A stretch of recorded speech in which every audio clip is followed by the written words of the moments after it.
The views and opinions expressed by the host do not necessarily state or reflect those of the company and its management. Furthermore, the views and opinions of the guest do not reflect those of the host, the show, the management, and the network.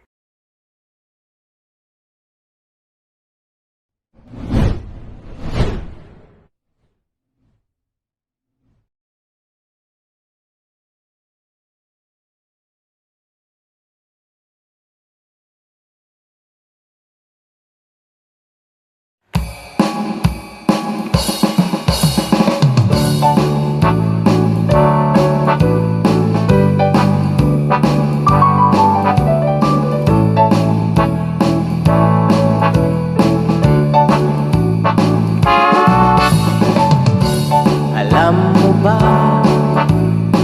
nasasabihin ako sa'yo ng buhay mo'y isang aklat.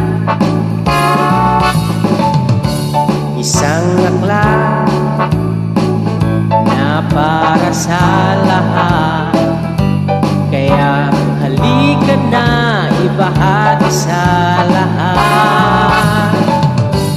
Kaya kung gusto mong matuto, tumutok ka lang sa programang ito. Sa Life Library, halina't makibahagi sa mga aral ng buhay. Makisaya, makialam sa ikakabuti ng bayan at magdulot ng inspirasyon at kalakasan. Halika na, sumama ka, mangarap at matuto ng sama-sama. Huwag mabalisa kung may problema. Andyan ang Diyos na iyong makakasama. Kaya kung gusto mong matuto, tumutok ka lang sa programang ito. Sa Life Library, halina't makibahagi sa mga aral ng buhay. Makisaya, makialam sa ikakabuti ng bayan at magdulot ng inspirasyon at kalakasan.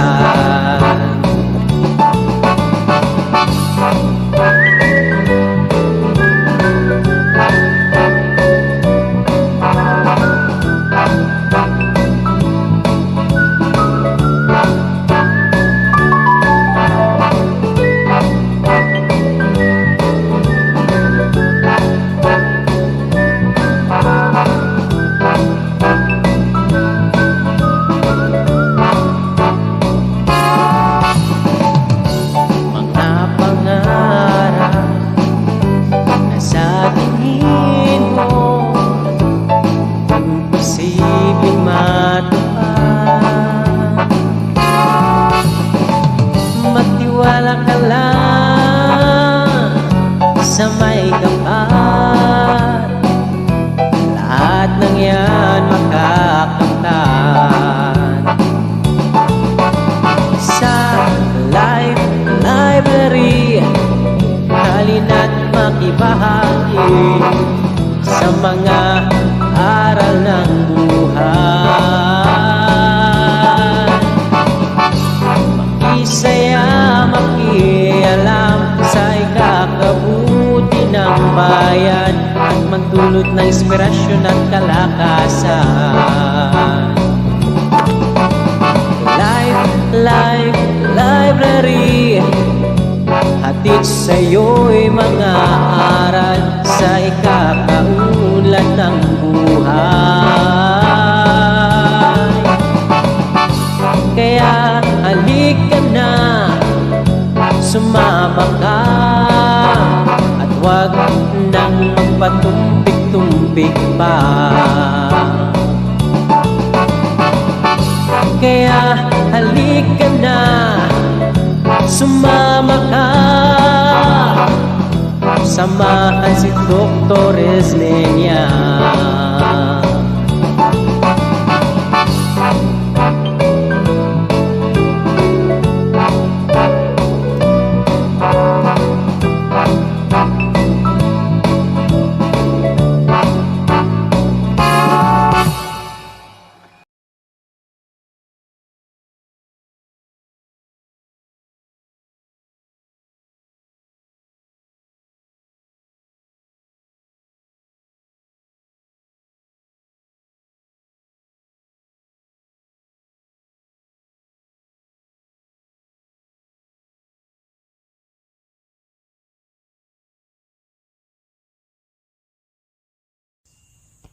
An inspiring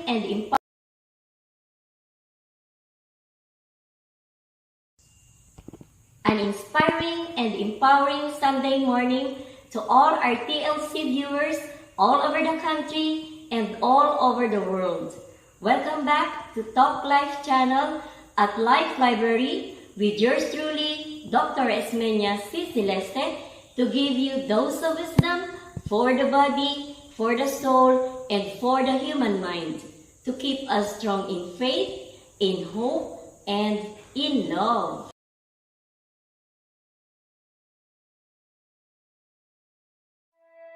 So, welcome back to Talk Life channel at Life Library with yours truly, Dr. Esmenia C. Celeste. So, tune in now, share the link to your friends and acquaintances as we end our 12th episode, season 3 with our 12th episode. So, halina kayo, sama-sama sa TLC. So, our season 3, of course, for the first 3 episodes, we talk about promoting and maintaining mental health. We talk about coping with stress, coping with depression, discussed by Dr. Arwin Serrano, and the power of positive thinking, discussed by Dr. Gemma Escobar. So these 3, of course, are very, very important to keep our mental health. For us to be physically fit, we need to balance our life. Physically, mentally, emotionally, spiritually. So, sabi nga natin, if we think positive lang tayong mag-isip, syempre, we can beat stress, mababawasan, diba? Ang depression din kasi at times is self-created. And of course, if we are physically fit, wala tayong sakit, strong din tayo in fighting stress. So, ganon. At kapag talagang yung, sabi nga ni Doc Erwin, prolonged sadness, prolonged fatigue will lead to depression. Prolonged being alone, mga ganon. Kasi we really need people, we always need somebody really to share, to talk to, di ba? Pero in this time of pandemic, minsan mahirap kasi puro tayo online. Iba pa rin talaga yung face-to-face na nakakausap mo yung kaibigan mo, nakakaiyak ka, no? Na ibibigay niya yung shoulder to cry on. So, at this point of time, ang laban na lang talaga natin is our positive thinking, the mind. Kailangan yung isip natin laging positibo at lagi tayong kakapit sa Diyos. Wala nang iba pa. For me talaga, sa lahat ng mga laban ko sa buhay, na-depress, na-stress, 'di ba? Pero I was able to beat all of those. Hindi naman tayo dumating sa point na kasi pag prolonged na yung ating stress, 'di ba? Chronic, sabi nga nila, chronic depression, it will lead to siguro mental problem. At yung iba, hindi lang mental problem, nauuwi pa talaga sa mas malala pa doon, 'di ba? So, positibo lang, think positive, hold on to God, have enough rests, 'di ba? Be with friends, i-balance talaga natin ang buhay. Yan, balanse. Kasi kapag yung isa dyan ay kinulang, wala na. Pag kulang tayo ng rest, kulang tayo ng, yan, sobrang pagod natin, yung ating physical condition ay babagsak. Babagsak din yung mental health natin. Hindi tayo nakakapag-isip ng tama. And same is true, kapag yung isip natin, 'di ba, ay negatibo, mahihina din yung emosyon natin, manghihina din yung ating katawan. But above all, ang source of strength natin, source of wisdom, source of everything is God. So, ayan, the best to cope up with the stress is to hold on to God. Of course, think positive. And of course, take care of our health. Take care of our mental, physical, emotional, and social health. Balance. A balanced life. Ika nga. Kasi, hindi naman talaga pwedeng mababa yung isa dyan. Balance. Or, mahina man tayo ng konti sa isang bagay, at least hihilain ng isa. Kakunwari, sakitin ka, pero strong naman yung faith mo, strong naman yung mind mo, mahihila, lalakas ka. Ganon. So, kunwari naman, medyo mahina sa emosyon mo, pero malakas ang spiritual belief mo or your faith in God, mahihila. So, maghihilaan, magtutulungan yan. So, we keep on, of course, reading, we keep on learning, kasi ito talaga vicarious and real life experiences. Yan ang parati kong sinasabi. Yung mga personal experiences natin din kasi kailangan din nating ma-process, ma-analyze, and we should learn lesson from them. Kung minsan, nabigo tayo, at kasi mahina tayo, siguro this time, stronger na tayo. So, bawat nangyayari sa atin, lalo na ngayong pandemic, gawin natin yan na pamamaraan. Ang dami din naman na itulong ng pandemic, di ba? Tulong niya na para lumakas din ang ating pananampalataya, nagkaroon tayo ng time for ourselves to take rest kasi masyado tayong busy. Ngayon, lockdown. Nakakapagpahinga tayo. Nagkaroon tayo ng time for our family, time to, of course, recharge, relearn, unlearn, di ba? And, of course, to fill our minds with positive thoughts. And, of course, to be strong in our spiritual faith. Ayan. So, yan po yung ating first 3 episodes all about promoting and maintaining mental health. And of course, the second part revolves on our theme, which is keeping the fire burning from within. But when we say keep the fire burning, keep the passion. So it's all about passion. We talk about passion. That passion has something to do with strong love, di ba? Matindi or intense love for something. Intense love for doing something. Intense love for your profession. Ayan. So, matinding pagmamahal. So, pag sinabi mong matinding pagmamahal, walang ano yan, walang kondisyon. Gagawin mo yung isang bagay because you love doing it. That is your source of joy. That is your source of inspiration. So, siguro secondary na lang yung ibang bagay. So, kung gustong-gusto mong gawin yung isang bagay with or without compensation, you will do it. Parang gano'n, di ba? You do it with all your bests. Yeah, you give all your best. So, we started our episode, of course, with the topic, A Teacher's Heart Beyond Compare with Dr. Isagani Celso. So, nakita ko kasi kay Dr. Celso, the passion. Yung passion niya talaga in teaching led him to receive awards and recognition. So, sobrang passionate niya. He made a lot of innovations in teaching that helps his learners. Yan.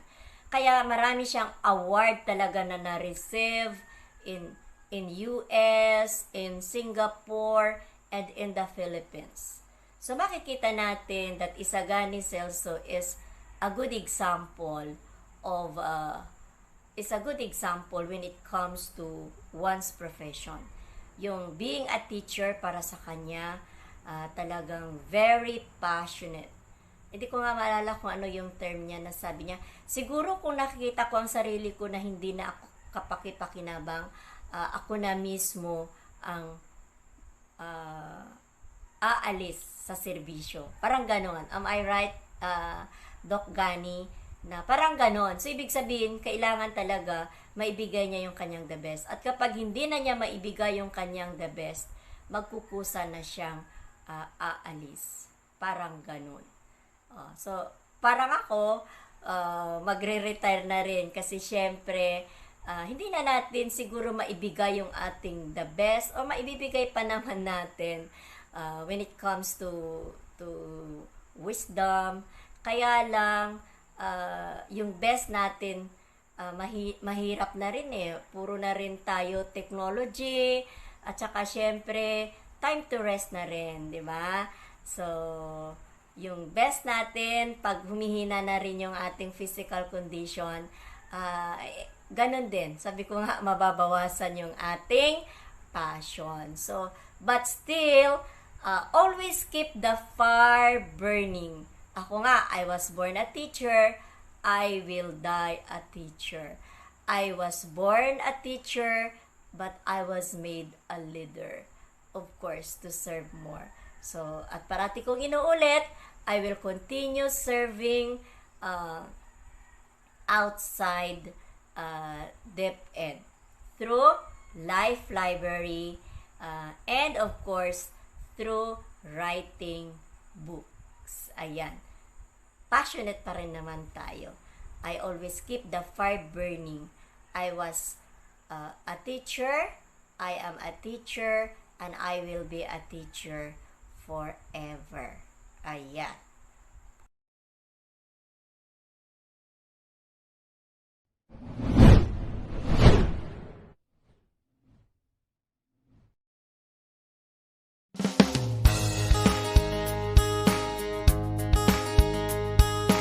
Saluhin ng biyaya bawat umaga. Delika po, 6:30 AM dito sa PLC.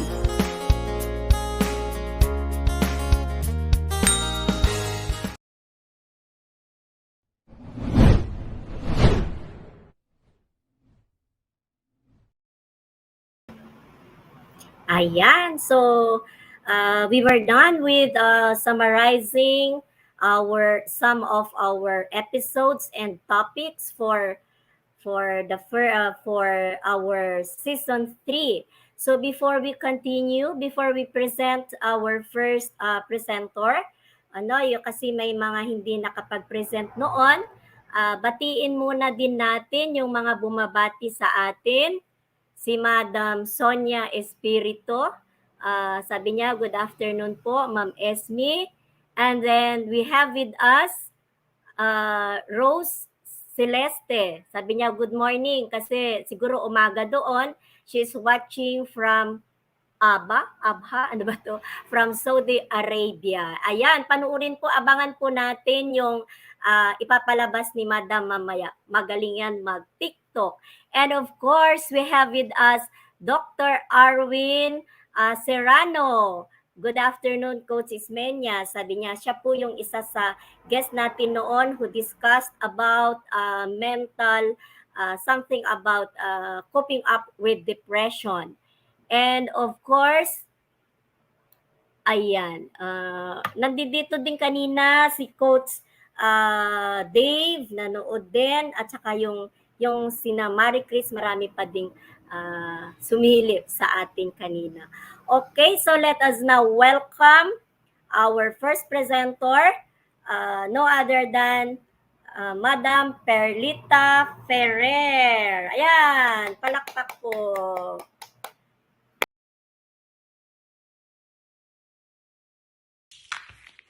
Hello. Good morning, everyone. This is Perlita Ferrer. I am proud to be one of your guests, Dr. Celeste. You know, Dr. Celeste is one of my co-teacher in Bagbag Elementary School.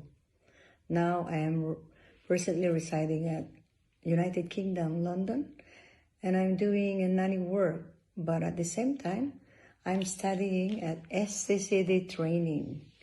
I finished my master's degree at Mercury Institute of Science and Technology. That was 2005. And then that makes me qualified as a teacher in this country to have a degree. But to be a fully qualified teacher, I need to do training for 1 year so that I can adapt with the environment and to the school and to the children. So I need to do this to become a qualified teacher in this country. Thank you.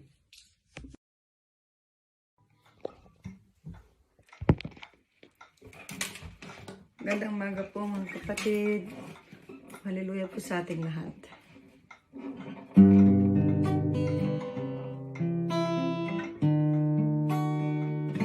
Oh Lord my God, when I am awesome wonder, consider all the words they had made. I see the stars, I hear the rolling thunder, the power through the universe display. Then sings my soul, my Savior's God to thee. How great thou art, how great thou art. Then sings my soul, my Savior's God to thee. How great thou art, how great thou art. And when I think that God's not despairing, sending to die, and scarce can take it in, that on the cross, my burden gladly bearing, He bled and died, then take away my sin. And sings my soul, my Savior's God to thee. How great thou art, how great thou art.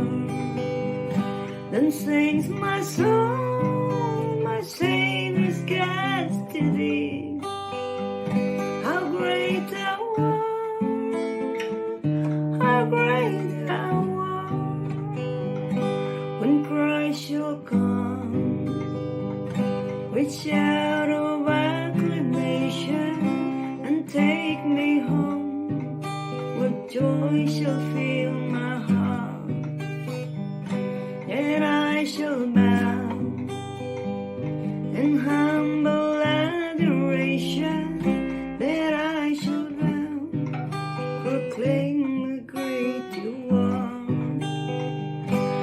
Then sings my soul, my Savior's got to leave. How great thou art, how great thou art. Then sings my soul, my Savior's got to leave.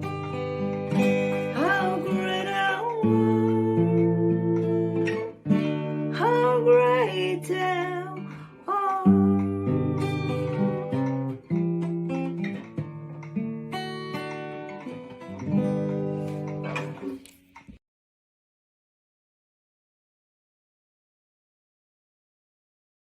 Then we moved on with the topic shifting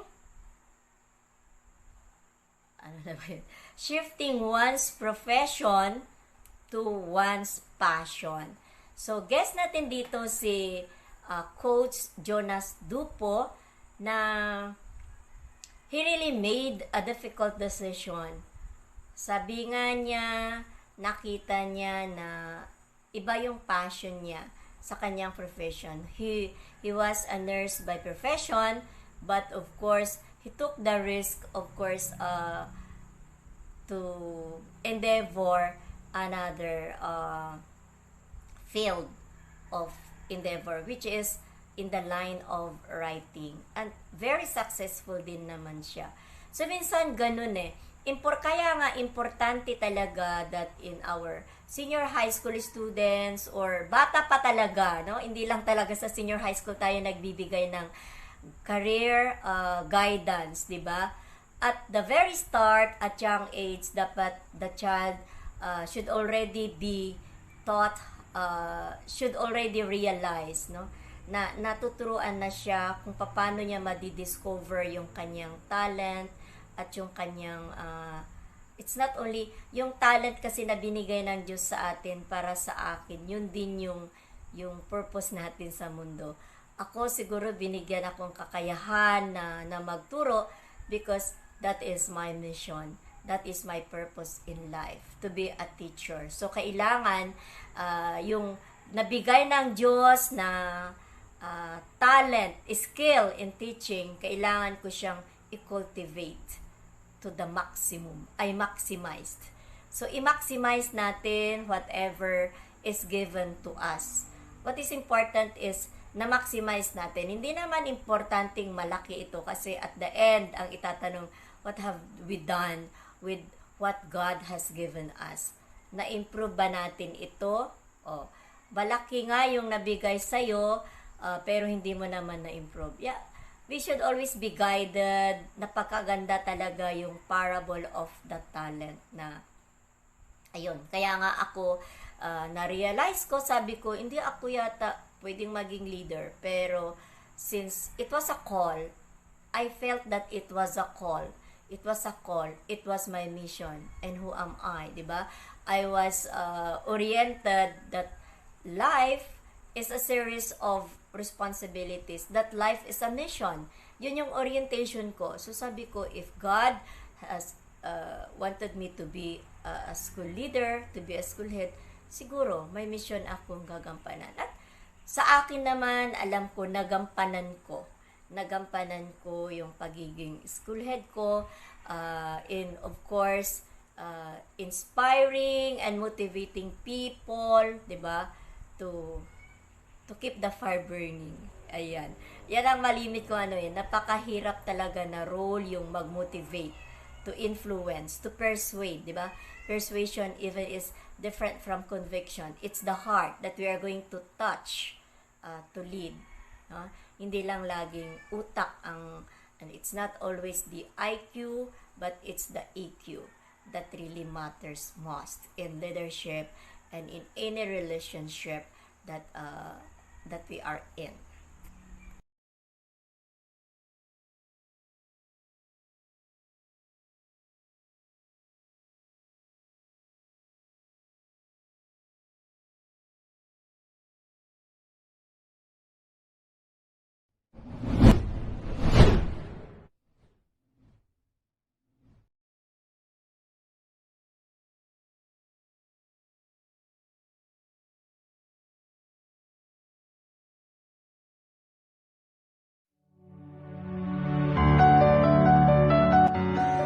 Uy, malapit na. Kwentong Alzheimer's Before You Forget, coming soon.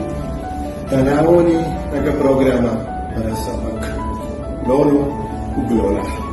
Hi, ako si Joe Mito, dito sa Sedona, Arizona. Excited na ako sama-sama sa TLC. Jack Pacaldo po, malapit at excited na. Hello mga kababayan, inaanyayahan ko po kayong panoorin ang mga kwentong Alzheimer's at iba pa. Ako po si Dr. Salvador Brigantes, excited na ako. Siyangkay, si Brother Moses Siling. Subaybayan natin ni Dr. Eva Aranas Miguel. Ito may dahil na upay ni Papa.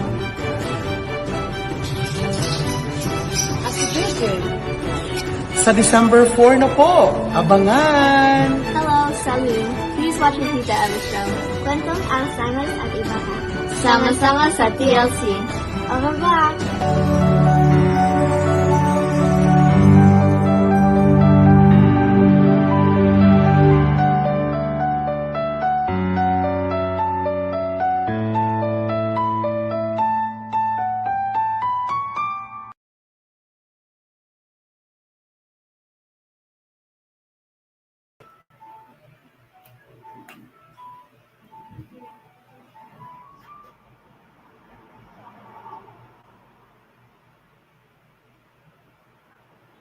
So,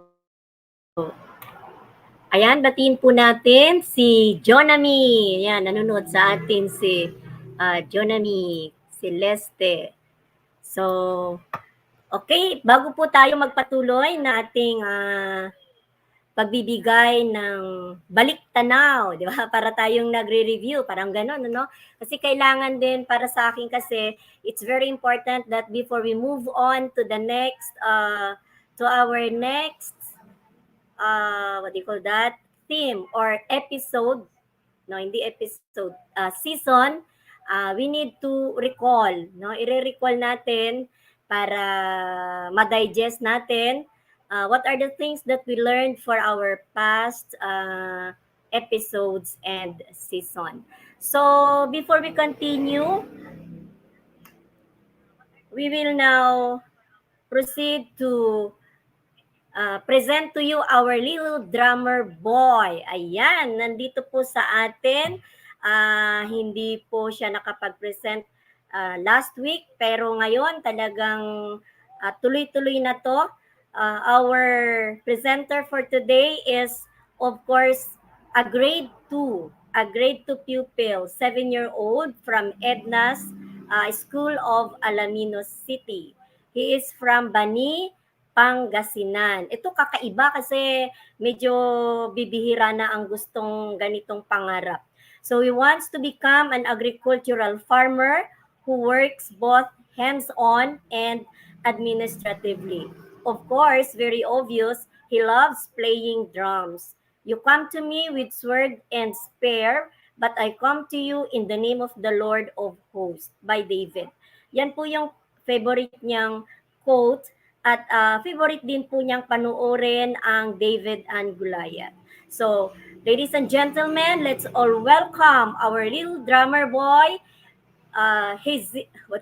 Hezekiah Job Visuyat. Ayan, warm of applause.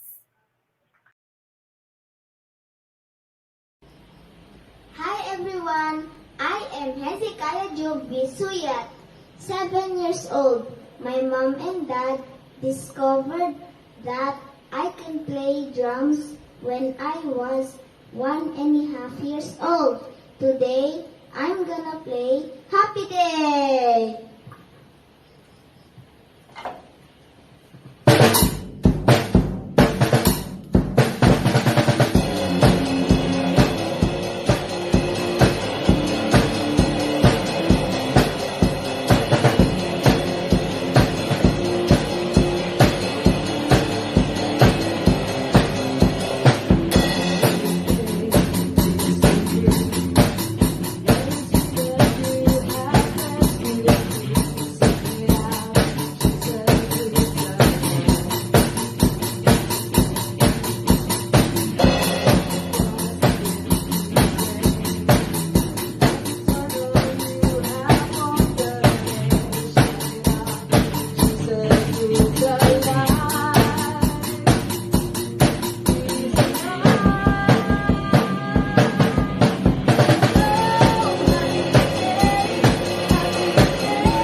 Ayan! So, ang galing-galing. So, gusto ko ding pasalamatan syempre yung singer natin, Madam Mary Grace Suyat. Ayan po, at ayang kanyang Mr. Of course, si Mr. Suyat. So, family performance po yan. The guitarist, the father, the singer, the mother, and of course, the little drummer, Job. Once again, palakpak po tayo dyan. So, okay, we will continue now with our wrap-up. Yan.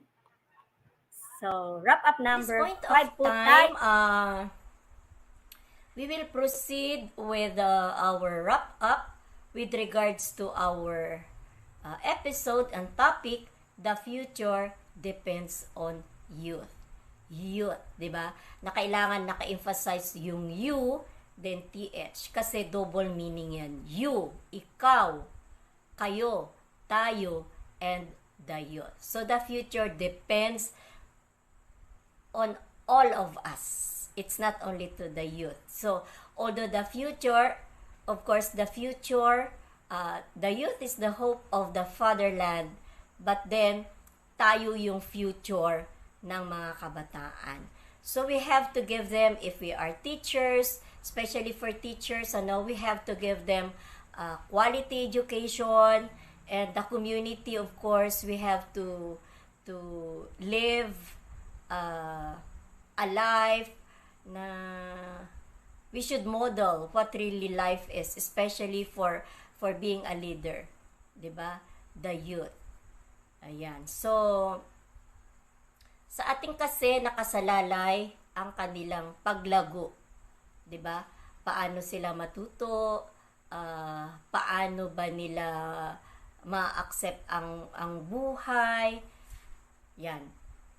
Ang buong environment, all the people or the people around them, the family, of course, the school, the church, the media, the community, but syempre ang pinakaunang-una dyan is the self.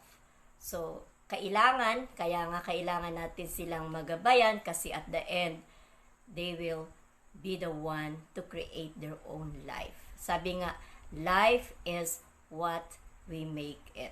So, maturuan natin sila to make good decisions para they will be able to decide for themselves what is best for them, what is good for them. So, ayan, kailangan ng tamang edukasyon. Kailangan nating maihanda sila so that they will, as future generations, as future leaders of our country, sa kanila nakasalalay ang kinabukasan ng bayan. Pero sa atin nakasalalay ang kanilang kinabukasan. At sa kanila naman nakasalalay ang kinabukasan ng bayan. Kaya ano yan? Chain reaction ba yon? Chain? Parang ganon. Kaya nga, according to Jesli Lapus ba yun? Be proud you are a teacher. The future depends on you. Sabi naman niya, hindi sa youth. Depends on the teachers. Kasi nga, the teacher will be the one to prepare the future generations. The youth. So, dito na-discuss natin ang kahalagahan ng role ng bawat isa sa atin. And of course, Coach Hens Dignosanto is very passionate on that. He's very passionate in guiding the youth with the words of God. In his show, Daily Cup. Ayan. So, meron siyang show, malimit pag nanonood ako doon, parang marami yung dinidiscuss niya na ito ay tungkol sa mga kabataan. That is why we all play a crucial and significant role in building our nation.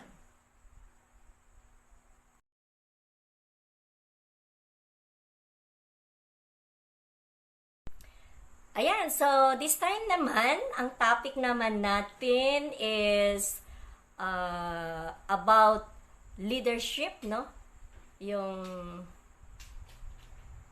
be a youth leader for the future. So ito na na-train na natin sila to become leaders. So these are now our young leaders, budding leaders. So we invited SK, no? SK members, SK leaders to share with us their insights about leadership, their activities, their plans, 'di ba? So, eto nakita natin that in their leadership, they prioritize education. So, most of the biggest part of their budget, of course, goes to education. Free Wi-Fi, free printing, mga ganon, di ba? So, yan naman yung sa kanila. To them, to be a leader, one must lead with example and one must love what he is doing. Ayan. So, nakikita naman natin ito, napakasipag talaga nila sa kanilang at talagang committed at passionate sa kanilang trabaho. Ayan. So, young leaders. Kailangan sa umpisa pa lang na pagiging leader nila ay tama na. Tama na ang kagisnan. Tamang gawain. Kasi para pagdating ng panahon ay maisipan nilang humawak ng mas malaking responsibilidad. 'Di ba? Tama na ang kanilang naumpisahan. Parang just like in the parable of the talent, 'di ba? Nakita natin na yung binigyan, kapag binigyan tayo ng responsibilidad, 'di ba? At hindi natin nagampanan, pwedeng babawiin yun. Pero if we were able to do our responsibilities right, di ba? More responsibilities will come. Kaya, hindi tayo dapat malungkot. Masaya tayo kung nabibigyan tayo ng maraming responsibilidad, meaning we are deserving for more responsibilities. Siguro just like me, although teacher lang ang gusto ko, dahil ginampanan ko naman ng maayos ang pagiging teacher ko, sabi ni God, I will make you a leader. Sabi ko, wow, di yata ako deserving doon. Pero it was really a call, di ba? Sa feeling ko lang kasi talaga namang ano ko yan, I ask God's guidance. Ito ba talaga ang gusto mo, Lord? So, kapag nabigyan tayo ng maliliit na responsibilidad at nagampanan natin, bibigyan tayo ng iba pa. Pero yung maliit na responsibilidad, pag hindi natin nagampanan, babawiin. Pag wala na tayong ginagawa, we were not entrusted with any responsibilities, that means we are not capable of doing such things. We are not responsible. We are not deserving. Kaya po yun,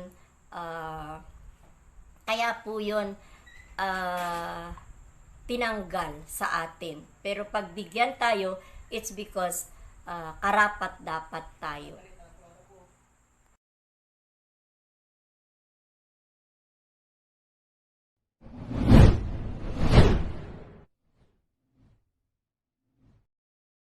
Hello mga ka-TLC! I am Ace Perez. And I am Attorney Migs Nograles. Please watch Ask Attorney Migs. It's an online show that talks about our everyday legal concerns. Yes, and you can like our page and you can ask questions and we talk about your everyday situation. So we have cases to answer, mga PM nyo. We try to answer them. So get ready. Every Monday sa TLC, 6:30 p.m., Ask Attorney Migs. Dito lang sa TLC. So, let us get ready for Bagong Adlaw, Bagong Hisgutanang Legal.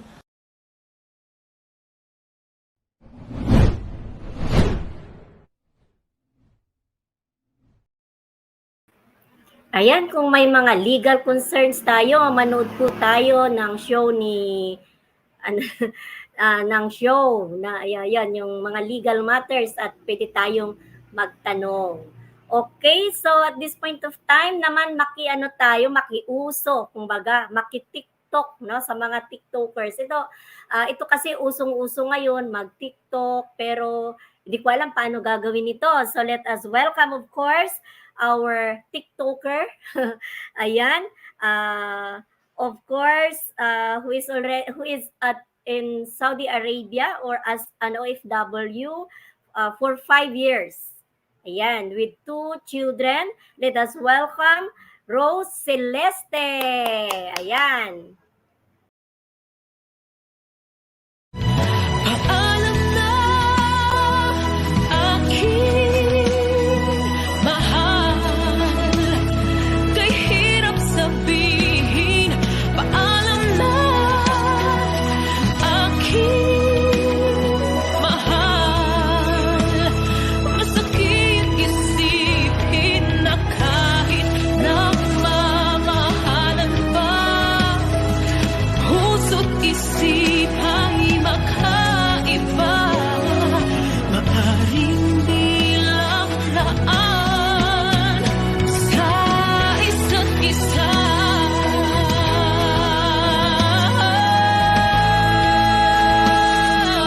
Evelyn, Yes, sir.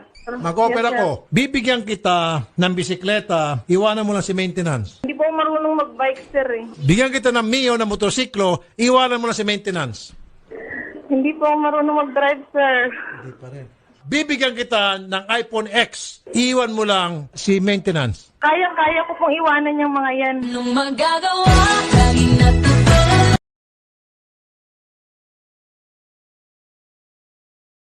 Ayan, so this time naman, dadako tayo sa computer literacy, technology. Ayan, so we had with us Mr. Michael Dumundon, di ba? Mr. Michael Dumundon, and we learned from him that her knowledge, di ba? His knowledge about computer, about technology is based on his curiosity, creativity, and great purpose. Dahil gusto niya talaga at first, siguro, gano'n naman talaga. At first, ang reason niya talaga bakit siya nagkahilig sa computer is yung he loved to play games. Ayan. Until such time, nag-level up naman. Yung playing games, siyempre as an educator, nag-explore na rin siya. Ano ba yung pwede niyang gawin para maitulong niya sa mga teachers, di ba? Kaya nga sa school, sa district, siya yung district yung consultant. Yan, magaling siya pagdating sa computer.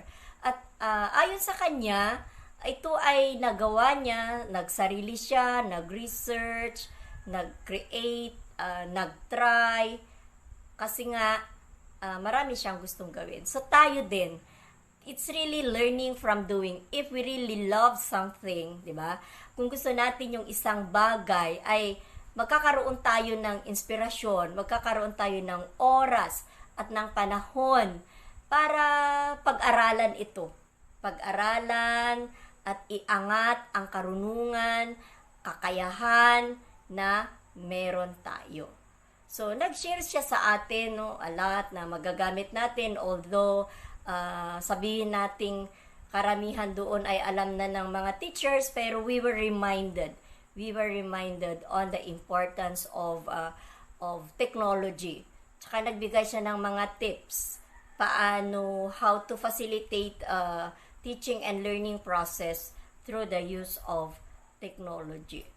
So he explored on how to quench his thirst in computer literacy, hindi lang literacy, skill, and he shared us how he did it out of his passion.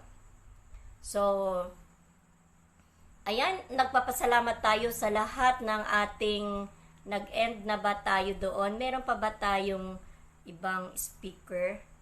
Ayan, wala na. So, yung topic natin doon is keeping abreast with technology in the new normal. So, before we end, I would like to thank all our guests, for sharing their expertise, their knowledge, their time and effort, Dr. Arwin Serrano, Dr. Gemma, sabi ko sa inyo, may dementia na ako eh. Dr. Gemma Escobar, Coach Jonas Dupo, Dr. Isagani Celso, we have author Yet Renegado, of course, the SK members headed by SK Chairman Juan Bauzon. Then we had with us Coach Hens Dignozanto, Mr. Michael Dumundon. Sorry na lang kung may na-miss ako. May na-miss ba ako doon? Sa palagay ko, wala na. Ayan. So, thank you very much. Thank you sa uulitin po. I hope sa mga topics natin na ito ay natuto tayo, na naliwanagan tayo sa mga bagay-bagay. Ang gusto lang nating tumbukin dito is we need to be mentally fit, physically fit, and of course emotionally, socially, spiritually fit. In that way, we will be able to do our duties and responsibilities, whatever it is, be it our profession, be it simple task, diba? Be it a talent. So for us to keep on burning, to keep on committed to what we are doing, kailangan balanse po yung ating pagkatao. So thank you. Thank you very much to all our guests.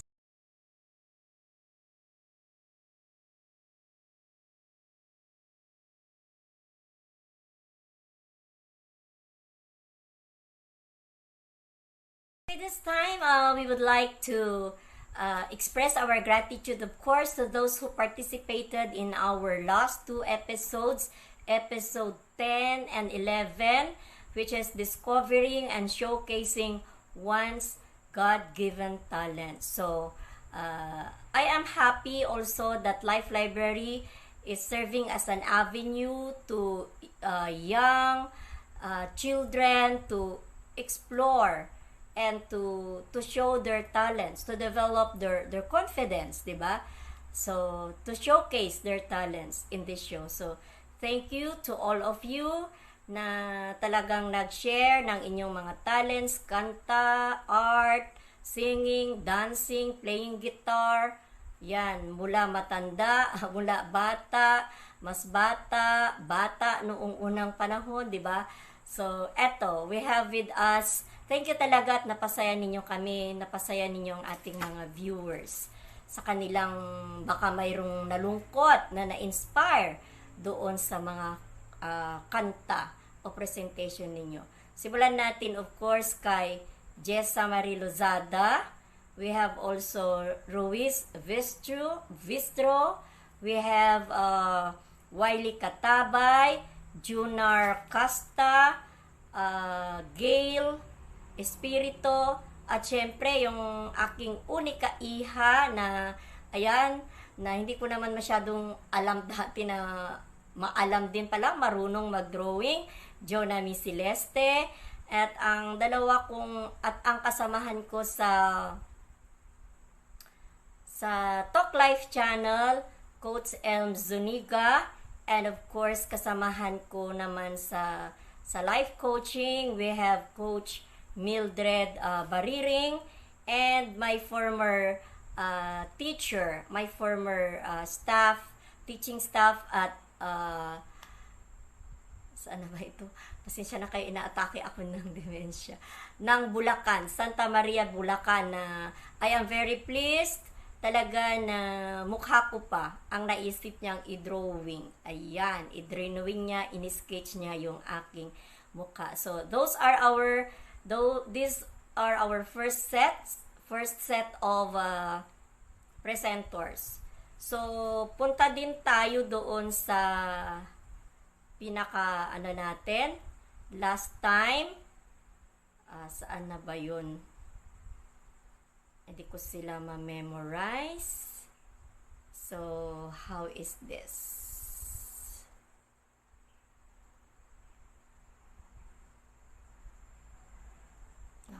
wala yung aking kopya. So, andoon, syempre, saan ba natin? Wait lang. So, mag-comment muna kayo dyan. Salamat sa inyong lahat. Pa-comment kung ano yung lesson na natutunan ninyo sa ating season 3, sa mga episodes natin ng buong season 3. Mayroon bang isang bagay, isang lesson kayong natutunan o na-touch kayo? Ayan. So, syempre, yung last natin, bumalik po, kumanta ulit sa atin si Coach Mildred Baliling. We have Oj Maala.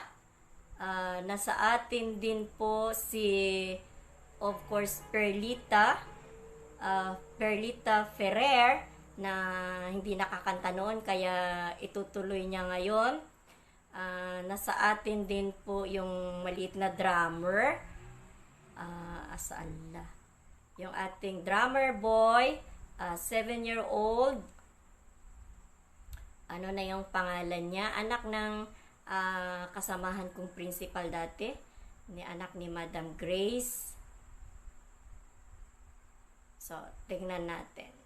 Hindi ko kasi masaulo yung mga pangalan. Of course, si Madam Erlinda Season, Dr. Erlinda Season, yung dati naming EPS, na mag-share din ngayon. Mayroon siyang isi-share. Nasa atin din po yung dalawang estudyante ng Sampaloc National High School.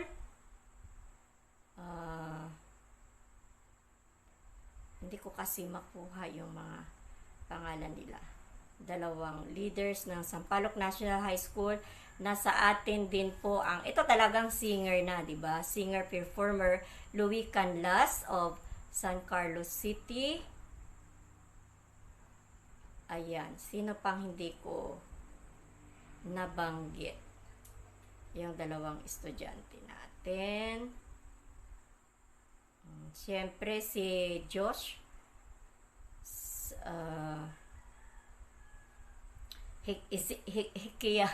Si Josh, hindi ko maano ito, baka Job Suyat. Ayan, at si Ronel Karase at saka si Generous Tugade. Siyempre, nagpakita ng galing din sa art si Christine Katabay. Ayan, kompleto na tayo. So, thank you very much. Mamaya mapapanood natin yung little drummer boy natin at saka yung guitarist natin na hindi nakapag-share last time, at saka yung share na kanta ni Dr. Erlinda Season. So, maraming salamat. Ayan, panuorin na po natin sila, ang ating mga guests sa araw na ito. Ayan. So, napanood na po natin sila to end. Of course, we have a song, no? Meron tayong isang awitin na para sa mga kabataan noon. Ayan, sa mga double citizen, no? Na ito ay shinare sa atin, of course, ni Dr. Erlinda Season, na kanta mula naman, hindi niya original na song, pero gusto niyang i-share sa atin. Anyway, nandun naman kanta ni Michael Jackson, ano? Kinanta ni Michael Jackson. This is all a song dedicated to all senior citizens out there. Last time, sabi natin, hindi natin dapat ikalungkot pag dumating tayo ng golden age, more than golden age, kasi gold is 50, di ba? Dapat matuwa tayo at kailangan nating embrace. So this song is for you. Ayan. Sang awitin for all the senior citizens out there. Palakpak po.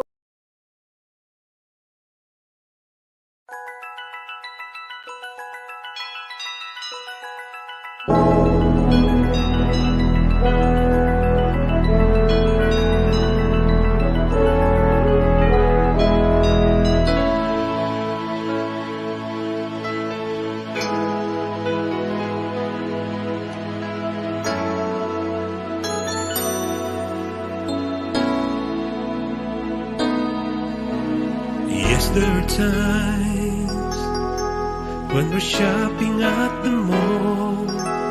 Some old friends, their faces we can't recall. That's because they're dyeing their hair to black or blonde to look younger than their age. We can't go on pretending day by day that our faces will never ever change. We're now all a part of the senior family.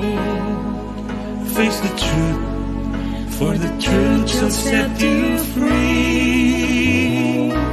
We are the old, we are the children.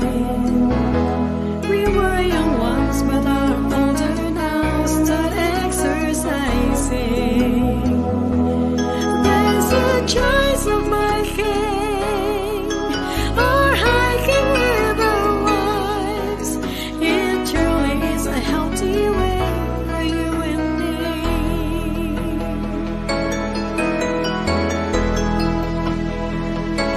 Oh, take care of your heart.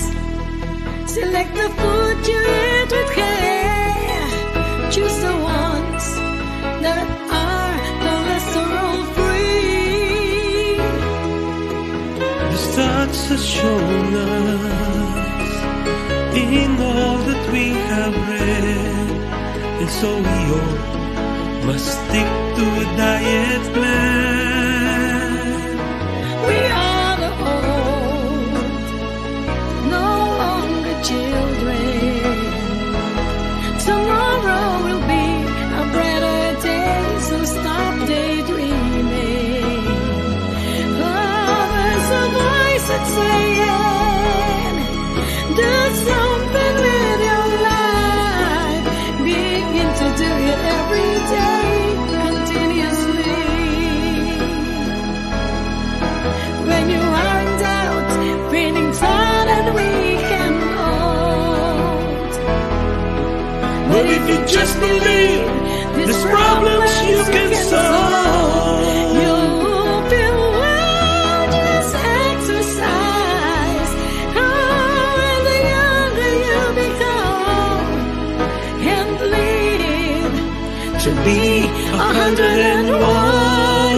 Yeah, we show the world and our grandchildren that we old ones can always proudly say we're not retiring.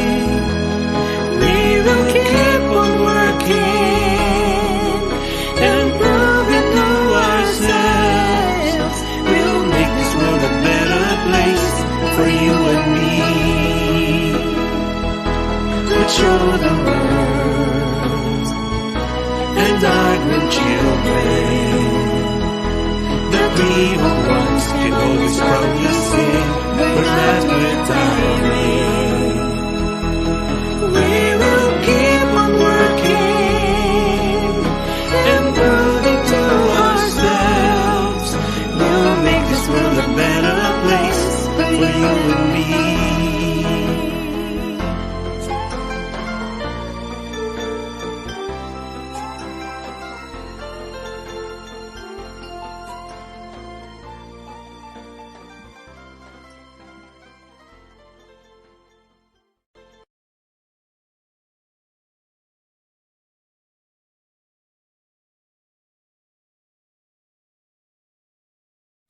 This is your host, Dr. Esmenia C. Celeste, saying, let's continue to inspire and empower each other in building a nation and God's kingdom here on earth. Let's continue to dream and succeed with God as our leading partner.